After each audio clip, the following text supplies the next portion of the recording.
जाए राम जी की, गई। शिव जी नहीं चाहते थे कि पार्वती यज्ञ में जाए, लेकिन गई।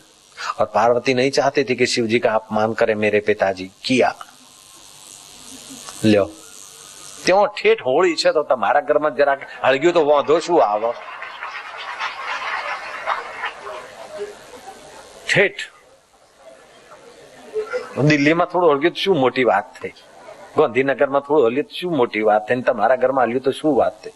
इसी का नाम तो दुनिया है, इसी का नाम तो प्रकृति है। क्या इज्जत जती रहेशे, छोकरो आવું કરશે તો બાપુ સારું ના લાગે, અમારે આમ ના થાય। અરે તું બાપુને શું બોધપાઠ ભણાવે છે? તું ભણી લે ને દીકરા। જય શ્રી કૃષ્ણ। कृष्ण कन्हैया लाल की जय। महाराज कथा में उसकी करूंगा कंगन की। वो कंगन तो अदृश्य हो गया, लेकिन राजा की और रानी की मति सदृश हुई। राजा और रानी आपस में कॉम्प्रोमाइज करने को उद्धत हुए। राजा ने कहा मैं पूरे 20 नखों का जोर लगाऊंगा, ऐसा कंगन ला दूंगा। दूसरा दिन हुआ, राजा ने उस पंडित को बुलाया, चाहे जितना धन चाहिए ले जा, लेकिन ये दूसरा कंगन ला दे, हमारे घर में बड़ा गड़बड़ हो गया है, कुछ भी कर। हे कृपा शंकर, मैं सम्राट हूं, आज तक तो तुम मेरी कृपा चाहते थे। कृपा शंकर, आज मैं तुम्हारी कृपा चाहता हूं, क्योंकि लेडी की कृपा जिसके खोपड़ी में घुस गई वो न जाने कितनों की कृपा मांगता फिरेगा बेचारा। मैं इस कथा में नई कथा जोड़ूंगा।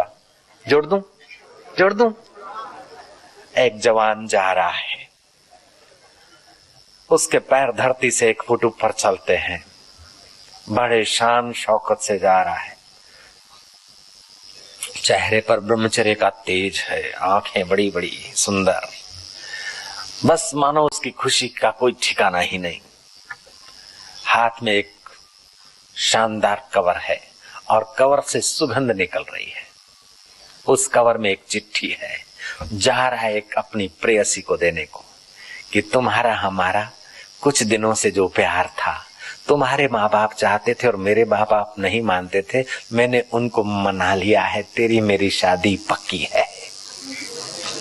उस कवर में इतना ही लिखा था। उस जवान की समय पाकर बड़े धाम धूम से लड़की का पक्ष और लड़के का पक्ष दोनों राजी हो गए थे। बड़ी धाम धूम से शादी हुई, लवर लवरी की बड़ी धाम धूम से ऑफिशियली शादी हो गई। लेकिन वहां संयम और धर्म तो था नहीं। कुछ ही दिनों में उनका खर्चाल स्वभाव देखकर माँ बाप ने उनको अलग कर दिया। अब बेचारा लवर जो कमाए उसी से गुजारा करे। एक छोटा सा कमरा लिया और मिस्टर और मिसिस रहने लगे। एक बच्चा हो गया 1.5 साल में, दूसरा बच्चा हुआ 2 साल बीतने में, 3.5 साल, 4 साल, 5 साल में 2 बच्चे के माई बाप बन गए। ठीक है, ये तुम्हारी लगती झुकती कहानी है। फिर उस जवान को देखो जो आसमान से बातें करता हुआ जा रहा था 5 वर्ष पहले। धरती पर पैर नहीं जमता था, ऐसा मस्ती से जाने वाला जवान उसी सड़क से गुजर रहा है। लेकिन अब उसके हाथ में वो सुगंधीदार कवर नहीं है, उसके हाथ में केरोसिन का डब्बा है।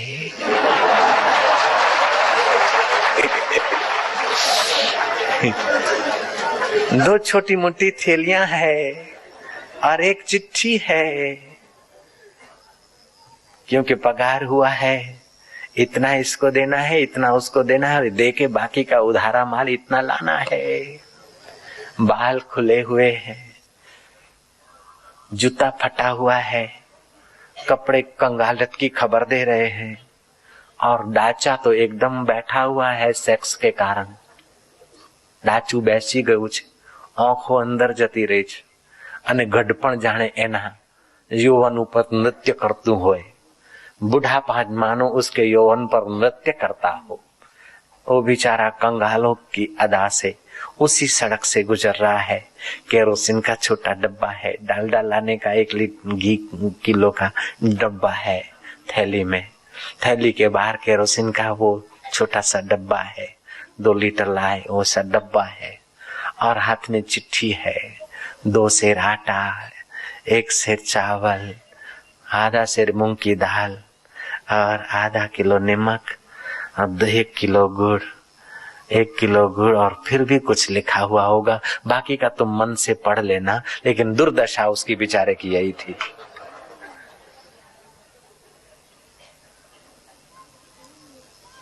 केवल विकारी वासनाएं आदमी को कितना नीचे गिरा देती है। था तो ईश्वर के साथ खेलने वाला जवान, क्षमता तो वो छुपी थी, लेकिन केवल नीचे के केंद्र में आ गया। हम लोग प्राणायाम और ध्यान करवाते हैं आपको ऊपर के केंद्रों में ले जाकर, जहाँ राम का रस मिलता है। इसलिए आप सब संसार के रस भूलकर यहाँ बिल्कुल फेविकॉल से जमे हुए हो। 2 घंटे हो गए। जय राम जी की। मैं बात कंगन की करूंगा। कृपाशंकर ने सोचा कि वो रोहिदास को समझा बुझा के कैसे भी गिड़गिड़ा के 1 सुपारी और ले जाए और गंगा जी को दे दे, 1 कंगन और मिल जाएगा तो मेरा तो खानदान अभी धनवान हुआ है, लेकिन मैं अपने कुटुंबियों को, जो छोटा भाई है उसको भी मैं निहाल कर सकता हूँ। वो गया हिम्मत जुटाकर, चलते चलते पहुंचा रोहिदास के उस चप्पल सीने की जगह पर। रोहिदास ने कहा कि अब दूसरी सुपारी नहीं मिलेगी, कृपाशंकर कृपा करना। और वो कंगन तो वहीं से छू हो गया संध्या के समय, और तुमको जो धन मिला वो भी राजा वापस ले लेंगे, चिंता मत करना। रोहिदास ने कृपाशंकर बात करे उसके पहले सारी कथा सुना दी उसके मन की। कहावत है, घणो लोभ गड़ू कटावे, घणो लोभ गड़ो कटावे। घना लोभ किया कृपाशंकर ने। रोहिदास को हुआ कह रहे, इतना सारा गंगा जी का दर्शन, कंगन मिला, बेईमानी करा तभी भी चलो धनवान, और फिर दूसरा लेने को, मेरे को उल्लू बनाने को आया। बोले वो गया, धन जो मिला था वो गया, कंगन तो गया, लेकिन अब वो धन भी गया। समझो बीजी सोपारी नहीं मळे। घणू लोभ गळू कपावे। पाछा जाओ कृपाशंकर, पोताना जात ऊपर कृपा करो, परसेवो पाड़ो तो हमू पड़स। नारायण नारायण नारायण कहो दो न, कंजूसी क्यों करते भला। नारायण नारायण नारायण। ब्रिटिश शासन के जमाने की बात है। एक साधु जी थे, उन साधु स्वामी का नाम था श्रद्धानंद जी महाराज। श्रद्धानंद की अपने चित्त में भगवान के लिए, संतों के लिए, शास्त्रों के लिए बड़ी श्रद्धा थी, और उनका चित्त इतना मधुर था और इतनी सुंदर वाणी बोलते थे कि लोग उनको बहुत ध्यान से और चाव से सुनते थे। वो श्रद्धानंद स्वामी एक बार पानीपत में गए। दिल्ली के रूट से जो लोग जाते हैं, आगे पानीपत एक इलाका है, तो पानीपत गांव में गए। पानीपत गांव के लोग सुना कि श्रद्धानंद महाराज आए। जनता उनके दर्शन और उनके सत्संग की अभिलाषा व्यक्त करने लगी। आयोजन हो गया और श्रद्धानंद स्वामी शाम को सत्संग करते थे हर रोज। उन दिनों में मुगला डाकू नाम का एक डाकू कुप्रसिद्ध था। उसके नाम से भी लोग दहशत खाते थे, डरते थे। जैसे संत पुरुष का नाम सुनकर लोगों का हृदय पुलकित होता है, ऐसे उस डाकू का नाम सुनकर लोगों का हृदय सिकुड़ जाता था। जो आदमी जैसा काम करता है उसके नाम से भी उसी प्रकार के आंदोलन बन जाते हैं। तो श्रद्धानंद का नाम सुनकर तो लोगों के हृदय में श्रद्धा प्रेम बढ़, लेकिन वो डाकू का नाम सुनकर भी लोग डरते थे। ऐसा नामचीन कुविख्यात डाकू था। देव योग से पानीपत में डाका डालने का निर्णय उसने पहले से कर रखा था, और उन्हीं दिनों में उसको वहां आना है जिस दिनों में श्रद्धानंद महाराज की कथा चल रही। श्रद्धानंद की प्रशंसा सुनकर वो मुगला डाकू अपने साथियों सहित छुपे वेश में श्रद्धानंद महाराज के सत्संग में बैठ गया। देव योग से श्रद्धानंद महाराज ने उस दिन उसी विषय को छेड़ा, कर्म सिद्धांत को।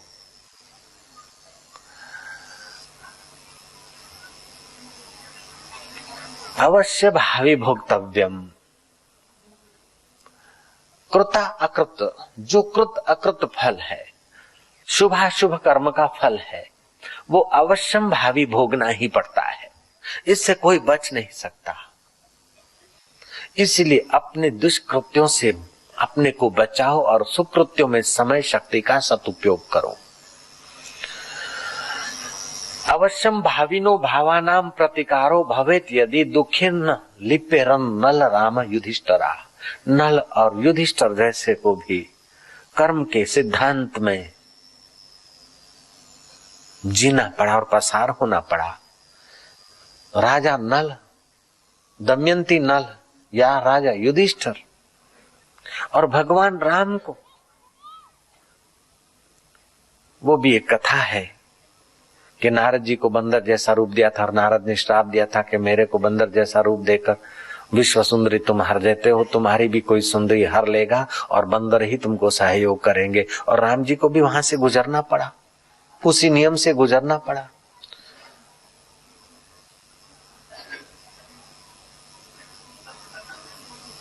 बाली को जब राम जी मारते हैं तो राम जी कहते हैं, बाली कहते हैं सुग्रीव तुम्हारा मित्र है और मैं शत्रु, मेरे को क्यों मारा?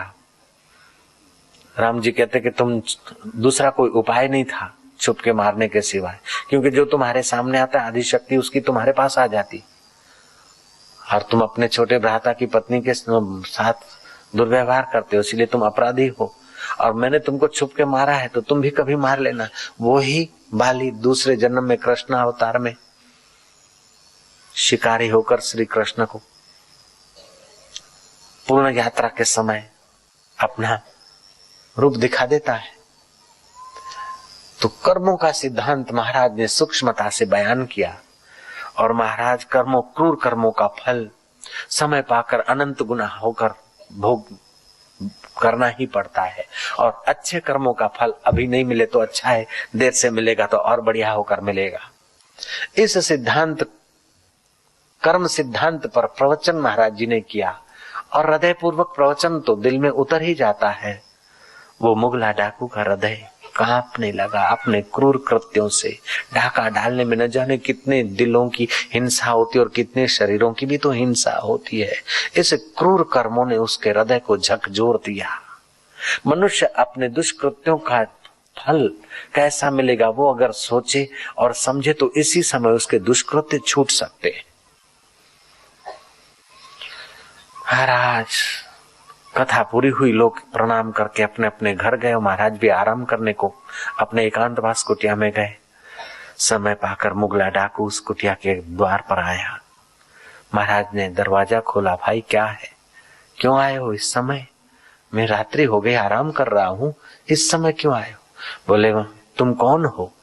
बोले महाराज मेरा नाम मुगला डाकू है, सीकी गांव का रहने वाला हूँ। महाराज ने कहा भैया मेरे पास तो कोई धन नहीं, तेरा डाका फैल है, मेरे पास कोई धन है नहीं यहाँ।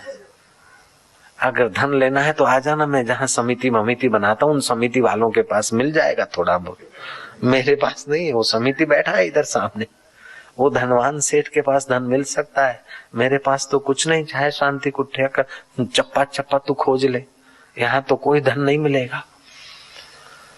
महाराज चाहे फिर वो मुगला डाकू हो चाहे इनकम टैक्स का कोई बैठा हो सज्जन, सब ध्यान से सुन ले। जय राम जी की। तो महाराज मैं धन लेने नहीं आया, डाका डालने नहीं आया, धन देखने नहीं आया महाराज, मैं अपने दिल को बदलने को आया हूँ, मैं प्रायश्चित करने आया हूँ। मुझे कितना दंड मिलेगा महाराज? मरकर जबरन दंड भोगना पड़े उससे आदमी प्रायश्चित करे, थोड़े ही दुख में अपना सब पाप जला सकता है। ये कथा के वचन को समझकर मैं हिम्मत करके आपके चरणों में आया हूँ, मैं आपके शरणागत हूँ। श्रद्धानंद जी बड़े प्रसन्न हुए, उसका हौसला बढ़ाते हुए हिम्मत बढ़ाते हुए श्रद्धानंद ने कहा कि भाई तू सचमुच में बुद्धिमान है, कथा का तूने ठीक सदुपयोग किया है। अगर तू अपने पापों का प्रायश्चित करना चाहता है तो चला जा थाने में। वो निर्भीक हो चुका था, संत दर्शन ने उसे हिम्मत दे दी, थाने में चला गया। संतरी ने कहा कौन हो, क्यों आए हो? बोले मैं मुगला डाकू। संतरी 2 कदम पीछे हटा गए, हैं मुगला डाकू। बोले क्यों आए हो यहाँ? यहाँ आया हूँ गिरफ्तारी देने को। संतरी भागा अंदर, थानेदार को बोला कि मुगला डाकू आया है और वो अपनी गिरफ्तारी देने को आया है। थानेदार ने कहा जाके उसको बोलो कि मेरे पास टाइम नहीं है, डीएसपी साहब को मिलो। डीएसपी इतनी उसकी धाक थी। मुगला डाकू पानीपत से पैदल चला है रात्रि को। चलते चलते चलते करनाल में पहुंचा है डीएसपी के पास। डीएसपी का द्वार खटखटाया है। उस सत्संगी ने, डाकू में से अब सत्संगी बना है, और डीएसपी को सारी कथा सुना दी। डीएसपी ने कहा कि चलो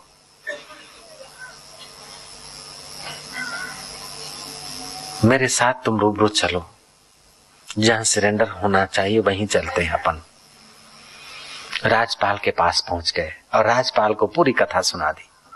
सत्य में बड़ी शक्ति होती है और अपने पाप का प्रायश्चित करने से पाप जल जाते और आदमी पुण्यात्मा होने लगता है, और पुण्यात्मा का प्रभाव भी कुछ पुण्यमय पड़ता है।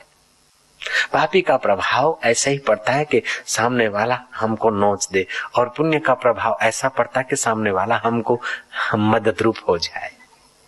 आदमी का अंतर आत्मा बड़ा काम करता है। आदमी का पुण्य बड़ा सुकृत लाता है और पाप दुष्कृत जरूर ले आता है। हाँ, देर सवेर हो सकती है लेकिन होता जरूर है। मुगला डाकू और डीएसपी राजपाल से मिले और राजपाल को मुगला डाकू ने अपनी, डीएसपी ने सब सुना दिया था और अपनी हृदय की बात मुगला डाकू से जो पूछी, मुगला डाकू ने सच सच बता दी। राजपाल कहता कि जब तुम इतना सच्चाई से सब कुछ अपना स्वीकार कर रहे हो और स्वामी श्रद्धानंद का तुमने सत्संग सुना है, तो श्रद्धानंद तो मेरे गुरुजी होते हैं और तुम उनके शिष्य हो गए। अब गुरु भाई को सजा क्या दूं, मैं तुम्हें माफ कर रहा हूं। जब तुम शरणागत हो रहे हो, अपनी सब भूलें स्वीकार कर रहे हो, तो राजपाल होने के नाते मैं क्षमा करने में मेरा अधिकार है। क्षमा करूं न करूं, मैं तुम्हें क्षमा करता हूं। वो मुगला डाकू में से एक अच्छा सात्विक सज्जन सदग्रस्त होकर अपना जीवन यापन करने लगा। सत्संग भाव से, अभाव से, कुभाव से कैसे भी सत्संग की जगह पर आदमी पहुंच जाए, जहाँ सत्कर्म होते हैं वहां अपने पाप का प्रायश्चित कर ले और दोबारा वो पाप न करे तो उसके पाप जल जाते हैं। और जहाँ सत्संग होता है वहां कहीं अगर गड़बड़ कर देता है तो अन्य क्षेत्रे कृतं पापम तीर्थ क्षेत्रे विनश्यति, तीर्थ क्षेत्रे कृतं पापम वज्रलेपो भविष्यति। जहाँ सत्संग भजन होता है वो भूमि तीर्थ तो लाती है। वो तीर्थ भूमि में अपना कोई पाप है वो हृदय पूर्वक स्वीकार करके किसी श्रेष्ठ साधक के आगे बयान कर ले और उस पाप का प्रायश्चित कर ले तो उसका पाप माफ होता है, दोबारा न करे तो। और कोई सत्कृत्य का संकल्प कर ले तो तीर्थ क्षेत्र में किया हुआ सत्कृत्य, सत्कर्म के संकल्प में बल मिलता है।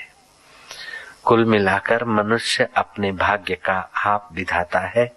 इसलिए अपने को हल्की इच्छा वासनाओं अथवा अहंकार पोषने की, लोभ पोषने की उस नागचूड़ से अपने को बचाकर अपने को आत्मरंग से पोषकर जीवन की शाम हो जाए, उसके पहले जीवनदाता का साक्षात्कार करना चाहिए। हरि ओम।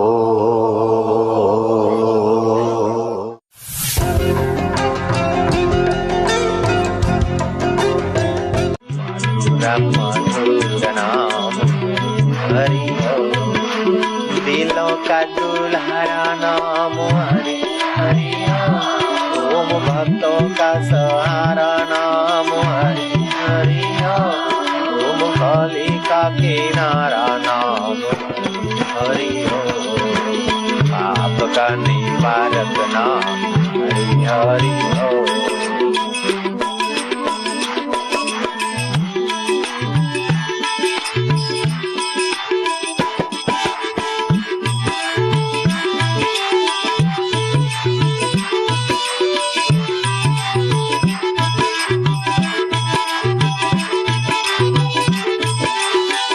तुम्हारी रग रग पावन हो गई है ना, तुम्हारा रक्त का कण कण पवित्र हो रहा है ना, और तुम उससे प्यार कर रहे हो, तुम स्वयं प्यारे हो रहे हो ना।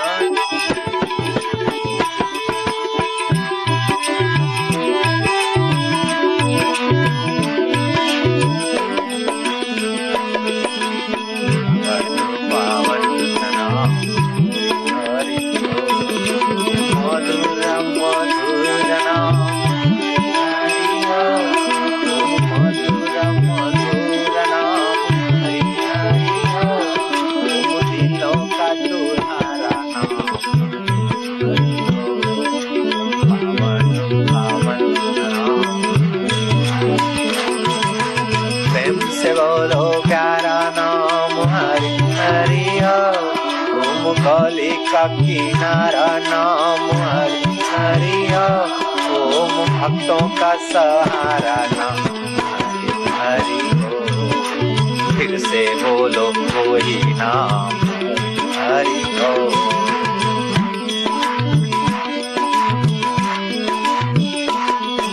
भय नाशन दुर्मति हरण, कली में हरि को नाम, निश दिन साधक जो जपे, सफल हो वही सब काम।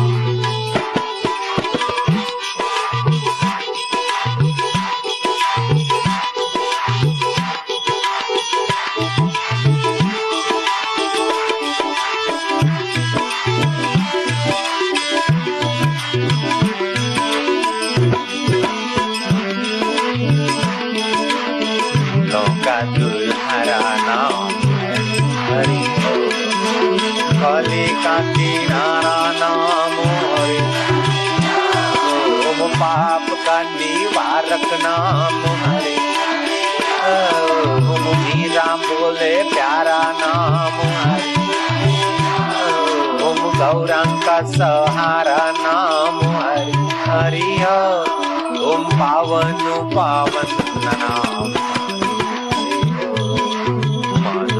मधुर नाम हरि ओम।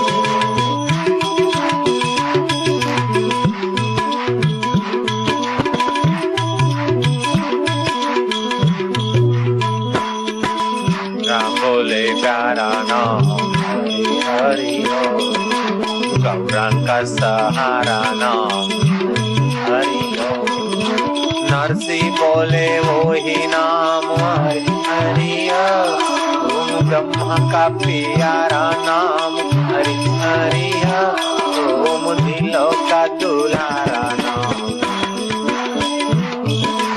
पावन पावन नाम हरि ओम।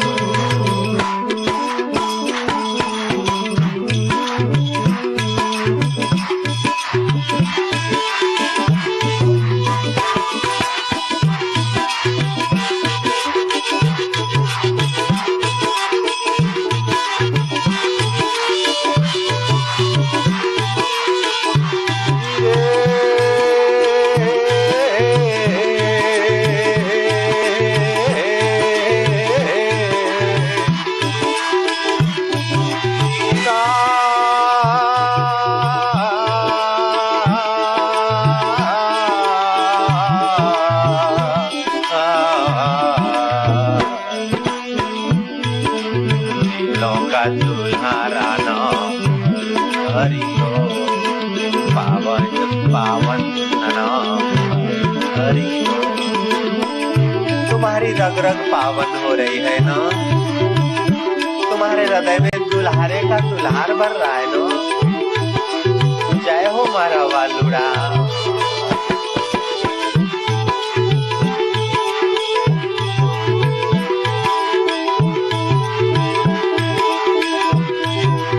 जय हो हरि बोल।